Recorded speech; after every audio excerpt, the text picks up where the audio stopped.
LeaderCast.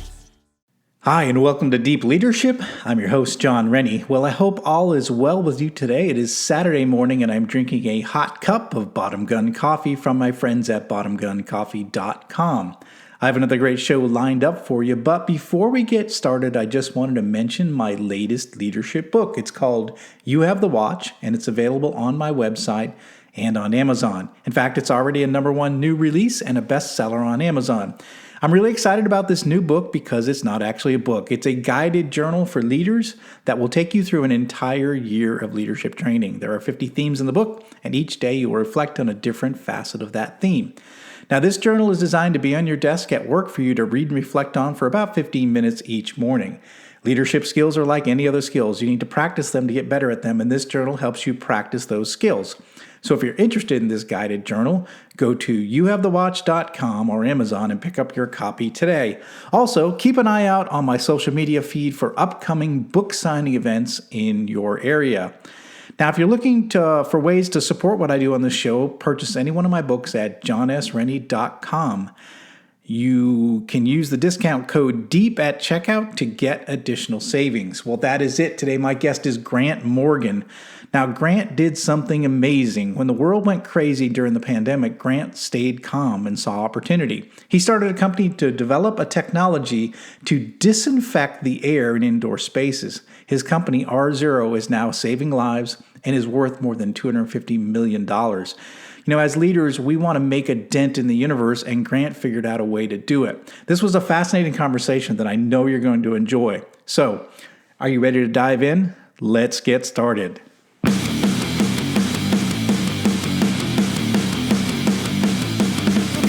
Welcome to Deep Leadership.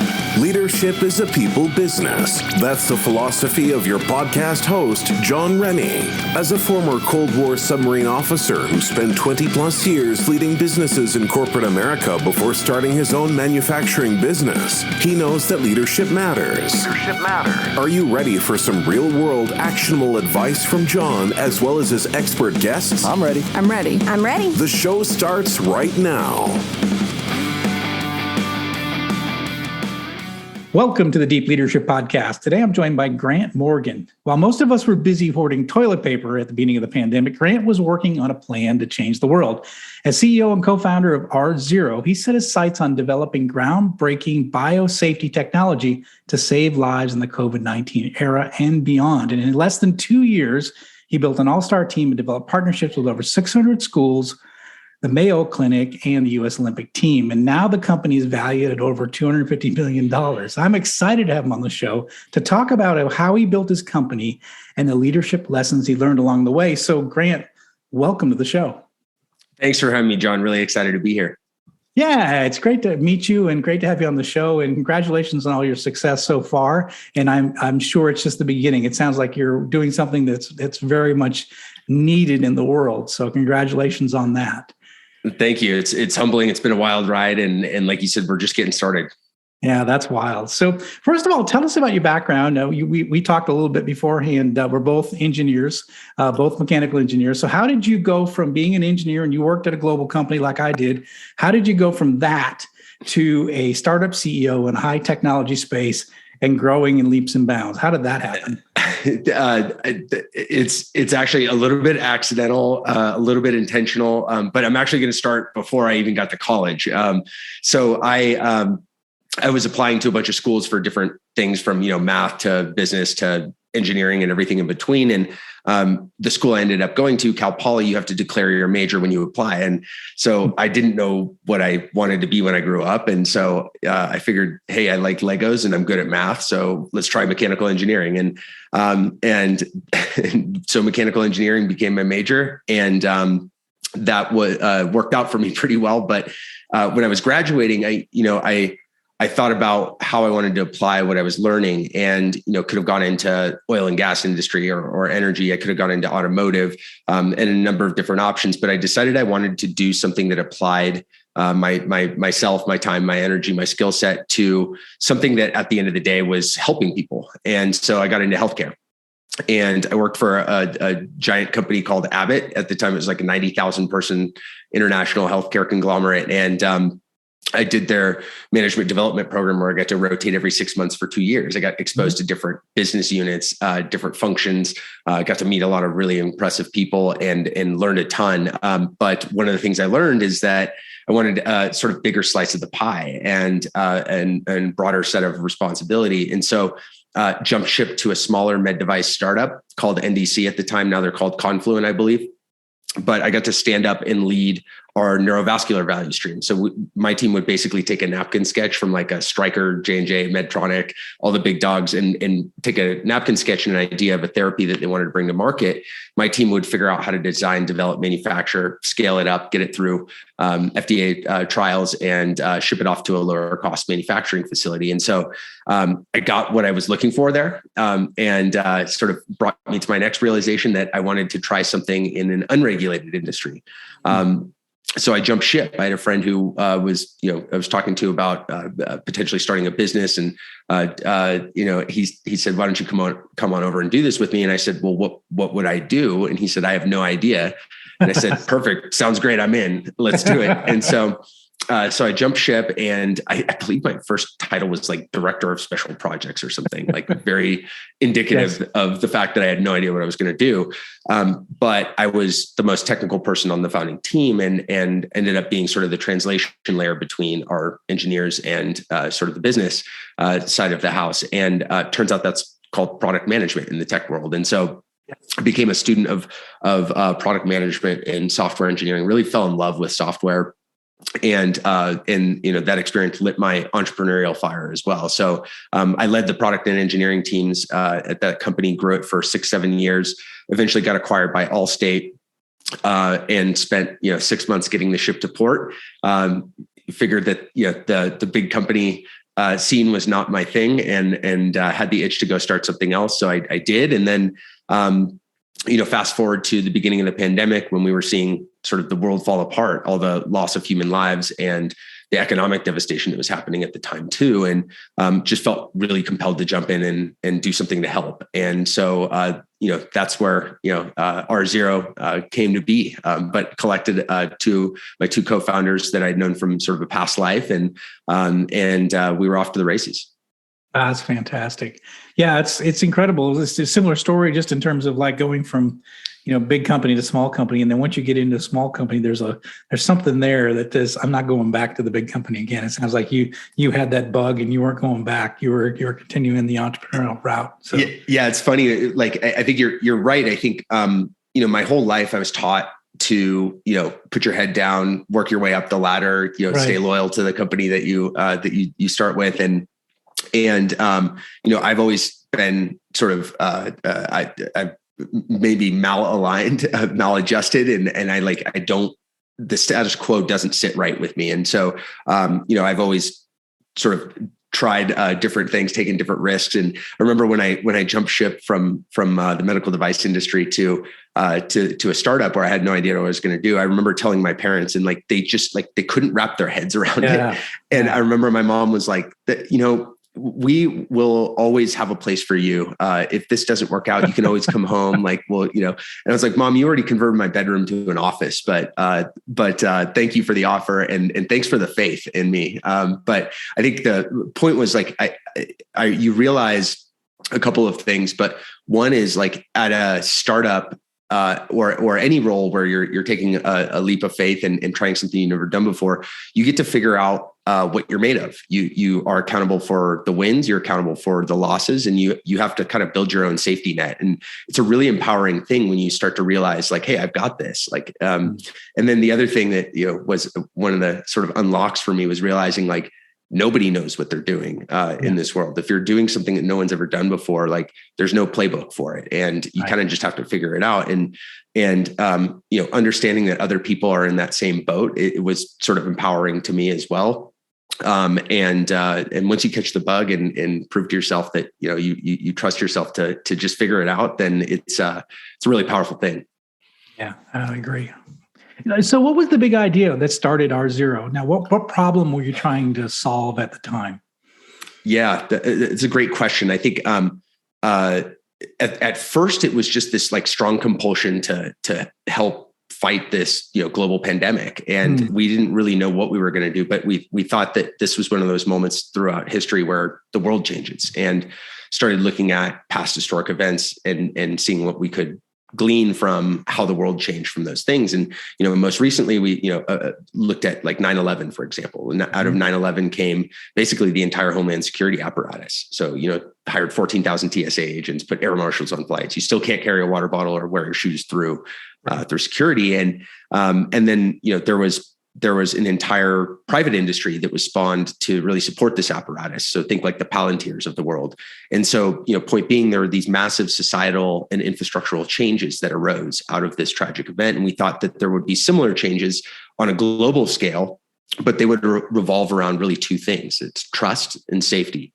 The safety piece is a little bit more obvious. How do we create physically safer spaces for people to gather? And then the trust piece, a little bit less obvious. It's born out of this idea that coming out of COVID, there would be sort of psychological scar tissue built up in the eyes and the minds of the public, and people wouldn't want to just go back to normal. They would want to go forward to a healthier, safer new normal. Turned out to be right. But I think, a couple of realizations that we had as we started thinking about like, what does this business look like post-COVID? A couple of realizations we had that led us to how we see the world, one being, similar to you. And I think you kind of alluded to this at the beginning of the show, at the intro, but beginning of the pandemic, like everybody's wiping down their groceries with like Clorox wipes. Yeah. And, you had the quarantine box in the corner of your garage. So you take your hazmat suit off when you come home from the grocery store. But point being, had this sort of light bulb moment that we're still using the same archaic chemicals to fight COVID in 2020 that we used to fight the 1918 Spanish flu pandemic. And in those 100 years, we've sent people to the moon. We've, invented the internet and self-driving cars, but we're still using the same archaic chemicals, and, thought that there had to be a better way. Another realization we had was that, humans are an indoor species. We spend 90% of our lives indoors. And the implications of that are that the indoor spaces where we do spend our time have a massive impact on your overall health. And I would go as far as to say that your facilities manager, or the person making decisions about the buildings where you spend your time, has a greater impact on your overall health than your doctor does. And I truly believe that. And then the third realization that we had was basically, look at the data from before COVID. Like, we've done an objectively terrible job at keeping ourselves safe in what really amounts to our natural habitat as humans, indoor spaces. Like 40 million Americans get the flu every year, and somehow we've just accepted that that's normal. And MRSA, or staph infections, kill more people every year than emphysema, Parkinson's, AIDS, and murder combined. And so we thought that this problem exists, and there are tools and technologies out there that if we put them together in the right way and innovate, that we can actually improve the quality of human health and really create safer natural habitats for ourselves, indoor spaces. So we were off to the races. That's fantastic. Yeah, I've seen the products, been on your website, and it's pretty innovative. And I think it's definitely a need.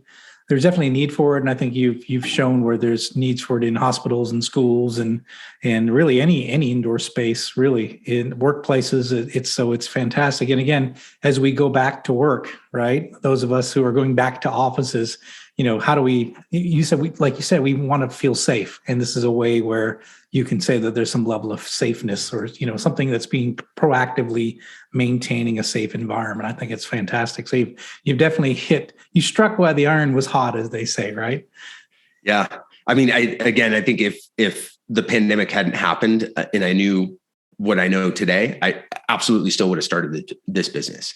I think this was a need that was unmet. And I think it's, frankly, crazy that we regulate, the water that we drink, maybe a liter or two of a day, but we do nothing to regulate the indoor air that we breathe 18 to 20,000 times a day. And there's you start to learn all these weird anecdotes. Like, for example, if you and I were sitting in the same conference room together right now, with a few other people, on average, about 4% of the volume of every single breath that you take was in somebody else's lungs in that room.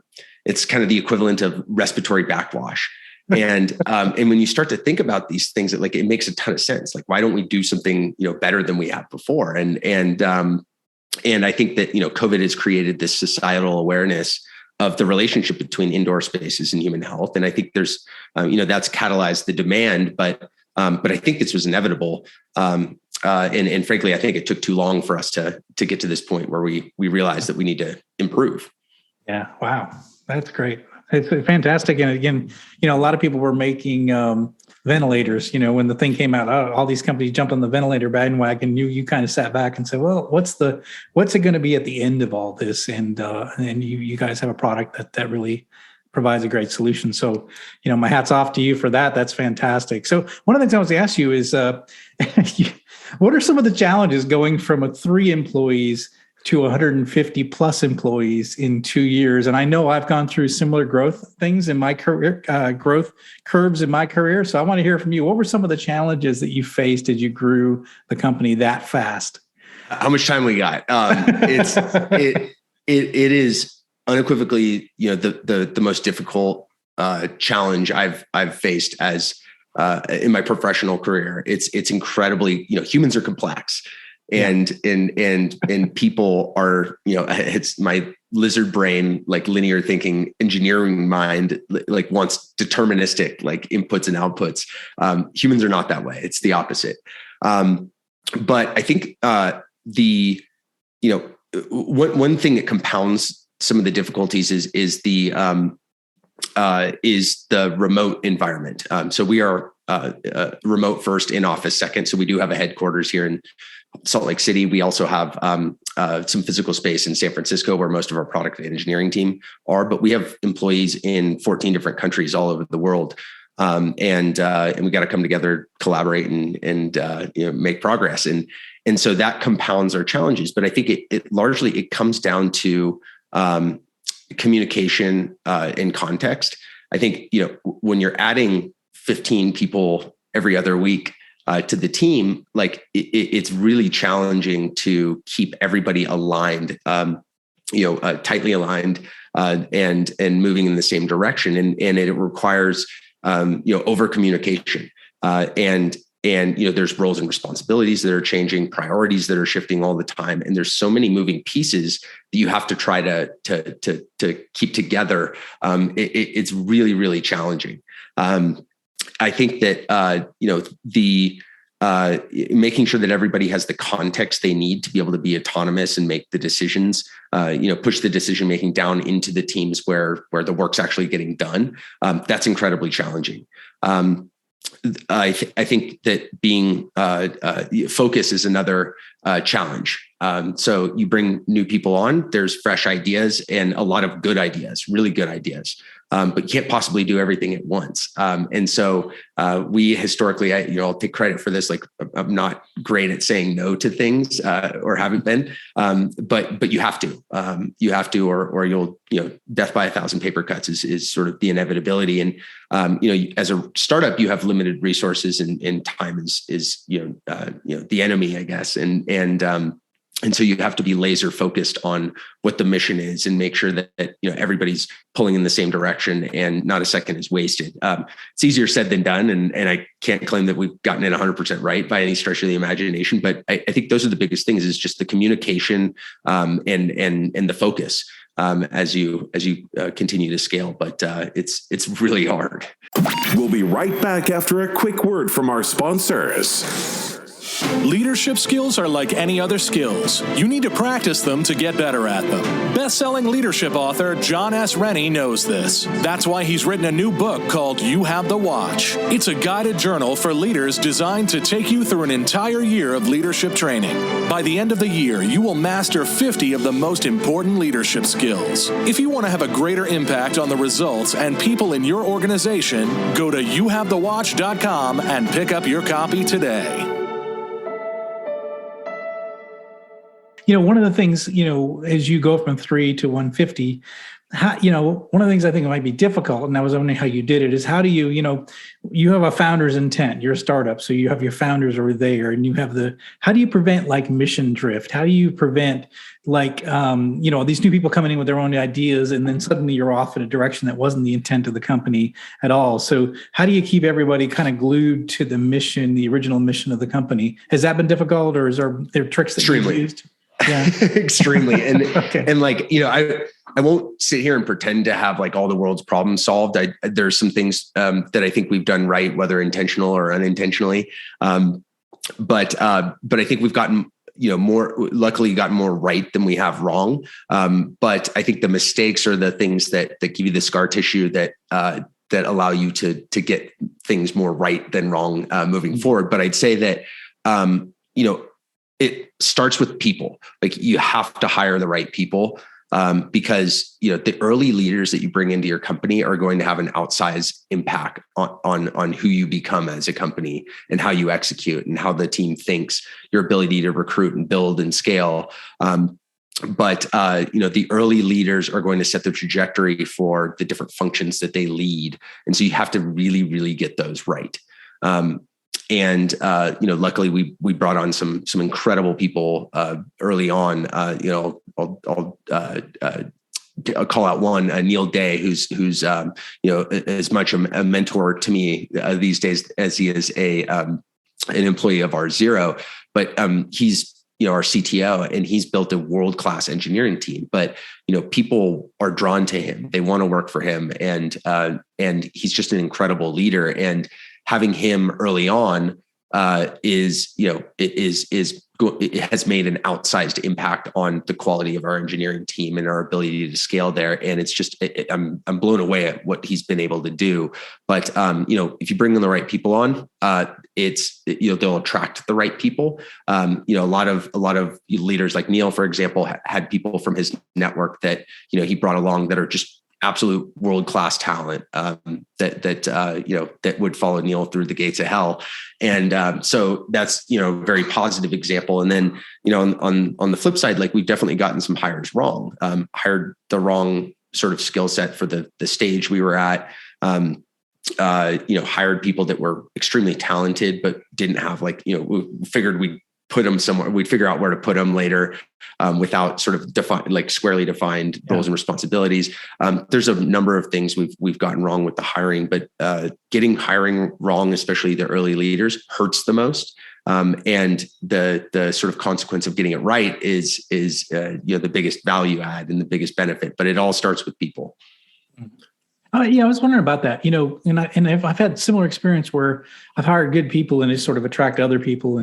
So how do you do it? I mean, you're a startup, right? So you've got people that are working for, you have a lot of contacts in Silicon Valley. So they're likely working for some pretty exciting companies, right? That are doing some world-class stuff. And you put up your sign, here we are as a company, and you say, come work for me. How do you attract top talent to a startup company where you don't have much to offer yet, right? You're, and I know this because I'm speaking from my history too. It's like, how do you attract good people with a hope and a dream and an idea? Just curious how you did it. Yeah, I think time. You have to spend as much time as necessary, which is way more than you think, recruiting and finding the best people. And what's interesting is in the early days, and this is my third company now, and I've done this wrong a number of times. But in the early days, you adopt that mentality that, hey, we're just a startup. We don't have anything to offer. Who's going to work here instead of like a Google? But what's interesting is we have an investor who's kind of changed my thinking and flipped the paradigm and said look, it's a privilege to work here. And we're doing something special. This is an incredible group of people. And if you're going to work here, you better want to work here. And so that's a requisite when we hire people. And, it's often easy to go for the pedigree and, look at their LinkedIn, you see all those logos that that are recognizable in senior level positions. And that's really nice, on paper, but at the end of the day, what's going to get people out of bed every day, what's going to get them to persevere through the tough times and the challenges is if they're actually motivated by the mission and they have this sort of intrinsic draw to what you're doing. And I would take somebody that wants to be here over somebody who, isn't, fully bought in 10 times out of 10. Even if their resume might not, look the same. Of course, they have to have the right skill set fit and things like that. But you just have to be really true and honest to like who you are, very authentic. You have to have a point of view on what you're building and where you're going, and make sure that that there's alignment around those things, and what people can bring to the table. And I think that's the most important thing is you have to know who you are, be able to articulate that to the world, and make sure that, as a, bare minimum requisite, like people have to be motivated by the mission and bought in and passionate about what you're doing, more than anything.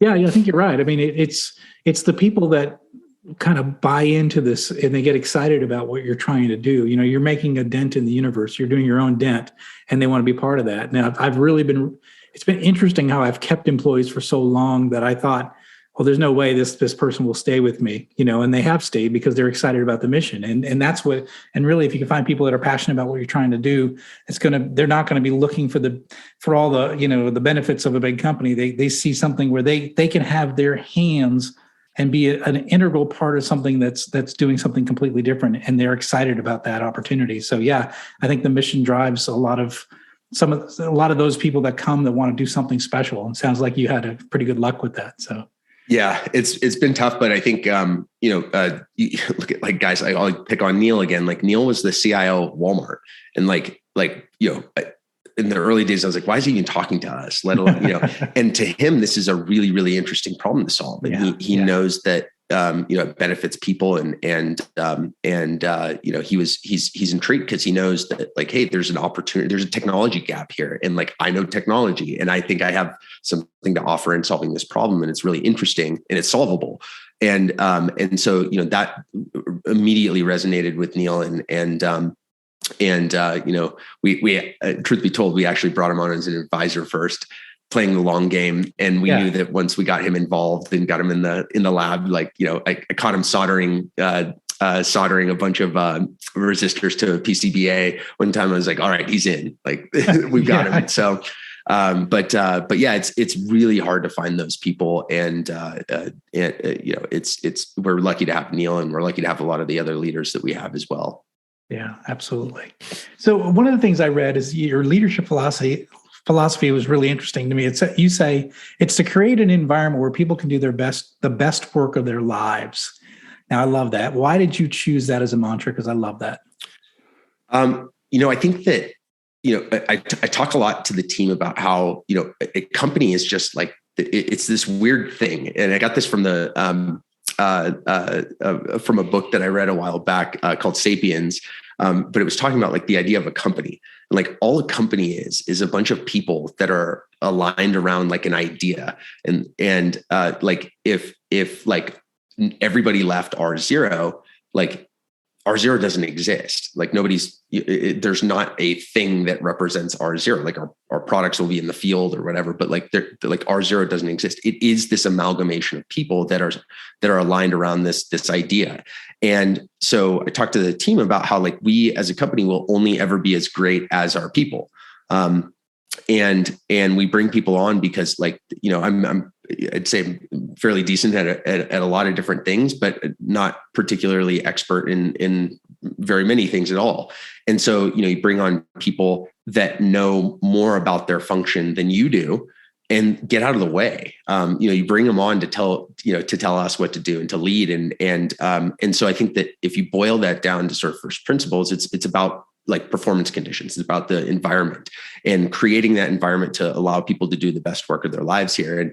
And so you bring on the right people and you create that environment, and magic happens. And, you have people that, and frankly, like you don't have time to micromanage as you scale. And oftentimes it's hard to relinquish, a lot of the decision-making, especially early on in your career as a transition to a leader. But at the end of the day, like, My job is to define the what, not the how, and make sure that, we are all pointed in the same direction, but again, get out of the way and allow the team to work. And the hard part is I mentioned this a little bit earlier, but like really push, like you want to drive autonomy up and context up. And so you push the context down into the teams where the decisions are actually getting made and the work's actually getting done. And, if you can do that successfully, then, not a lot needs to get like run up the flagpole. People don't get analysis paralysis. They just get it intrinsically. They know the mission, they know the direction we're going, and they can figure it out. Because, there's a lot of people a lot smarter than me on the team that are solving these problems. And that's what we brought them on to do.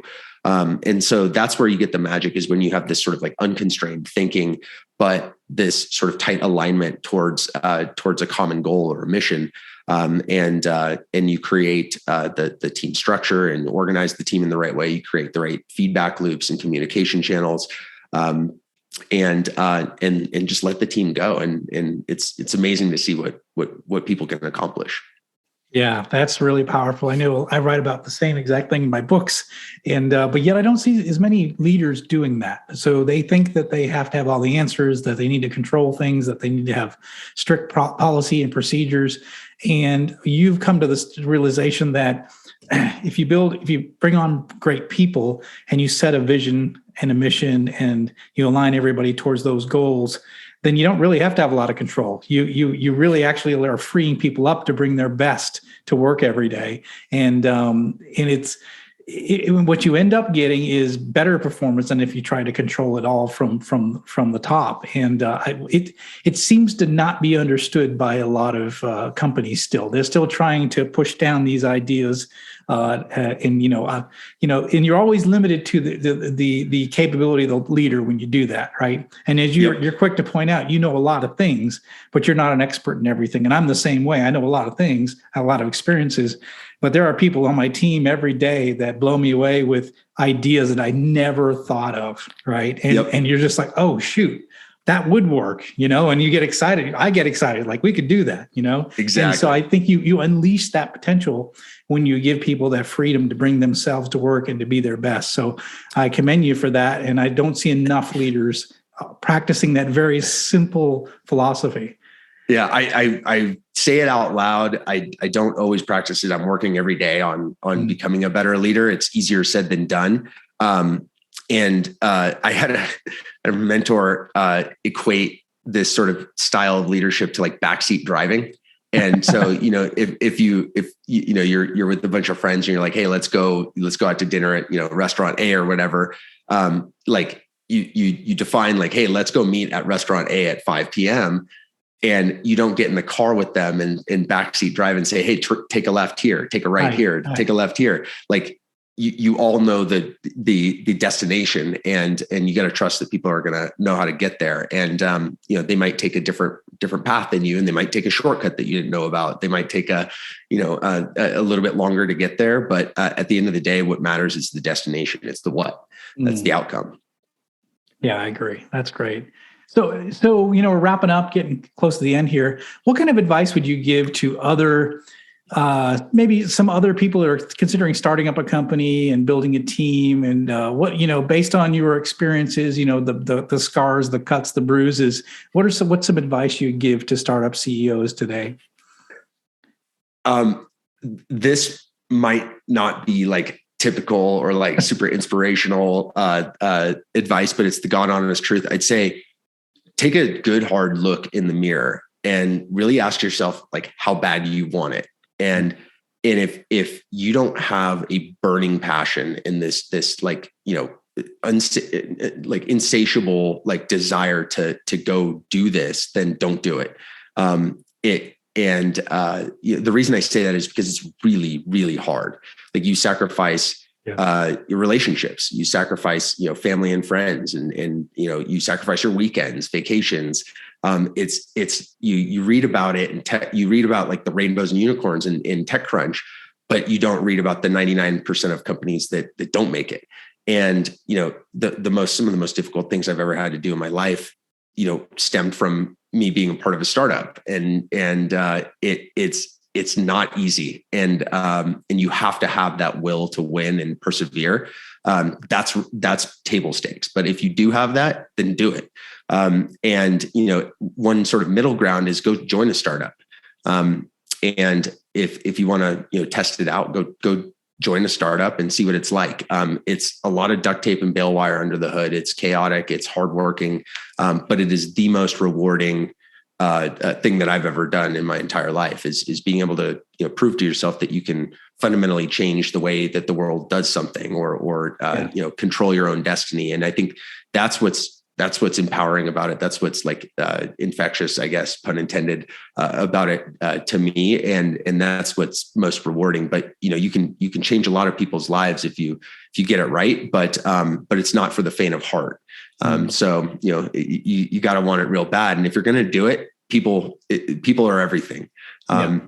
So that's the sort of positive, more inspirational, I guess, by the book answer for you. I love it.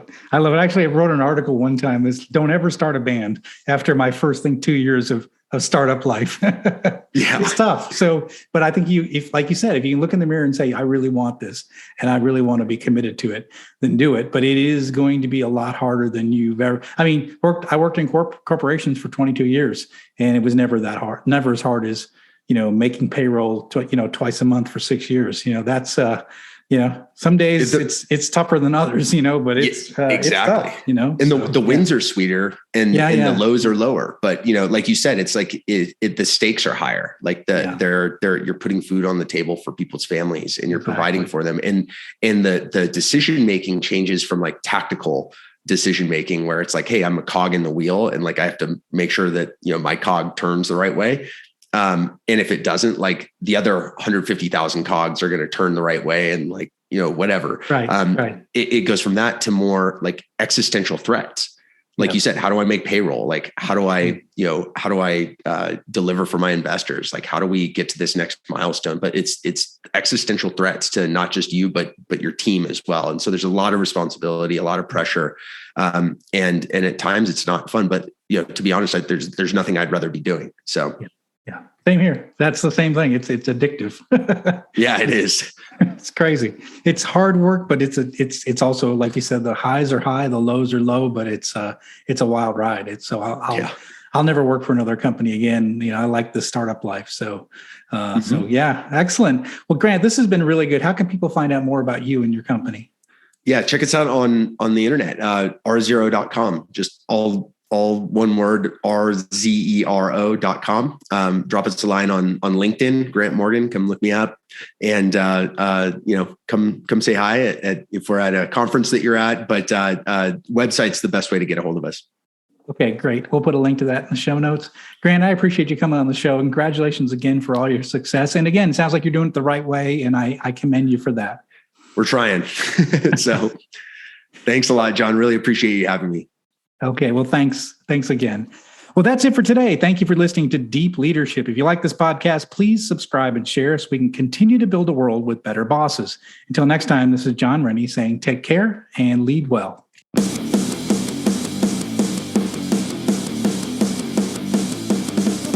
Thank you for listening to Deep Leadership. Thank you. Thank you.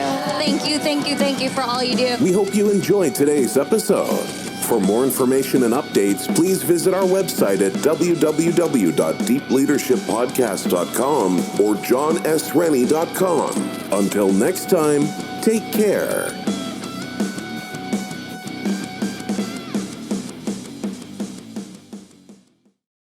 Welcome to Ringside with Ray and Prince. My name is Ray Leonard Jr. Oh, is that the shit? No, that's just my dad. My name is Prince Daniels Jr. Daniels again with a big home touchdown. On this show, we come to humanize Athletes, entertainers, business executives. We're going to see what makes them tick. Tuesdays, 10 a.m. Pacific time on Spotify, Apple, Amazon, and wherever you get your podcasts. We'll see you there. Peace and power. Electric acid. Welcome, explorers of the human experience. This is Let's Talk Soul, and I'm your host, Claudia Monticelli. We're not afraid of the great mysteries of existence here. Soul versus consciousness, we're on it. Spirituality versus science, we've got that covered too. Join us in navigating these profound topics with wisdom, curiosity, and a dash of audacity. Whether you're a spiritual veteran or just starting your journey, Let's Talk Soul is your passport to the unknown. Let's Talk Soul, diving into the depths of the human spirit. Subscribe now wherever you get your podcasts.